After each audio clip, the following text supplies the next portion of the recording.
एक शहर में रोहन नाम का लड़का रहता था।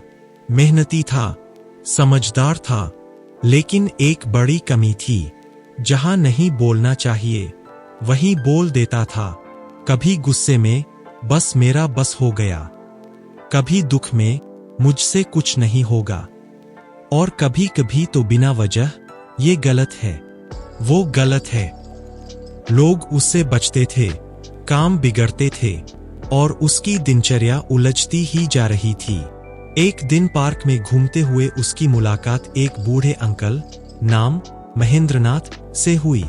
चेहरे पर शांति, बातों में मिठास और आवाज में अजीब सी ताकत।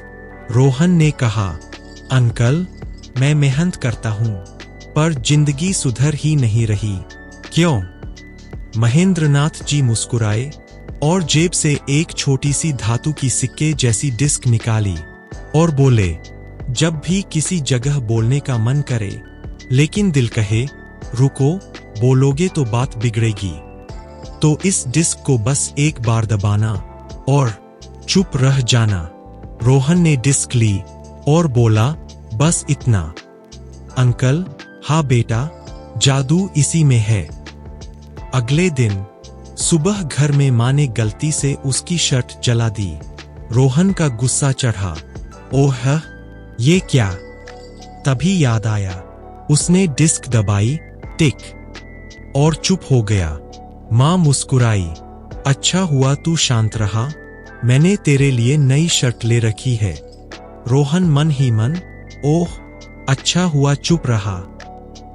दूसरा दिन ऑफिस में उसका साथी विक्रम उसकी मेहनत का क्रेडिट ले गया। रोहन का हाथ मुट्ठी में कस गया, तूने ऐसा कैसे? पर फिर डिस्क टिक और रोहन साइलेंट। कुछ देर बाद बॉस ने खुद देखा कि काम किसने किया था और सबके सामने बोला, असल मेहनत रोहन की है, विक्रम ने बस दिखावा किया है। रोहन ने सोचा, कभी कभी चुप रहने से सच खुद बोलता है।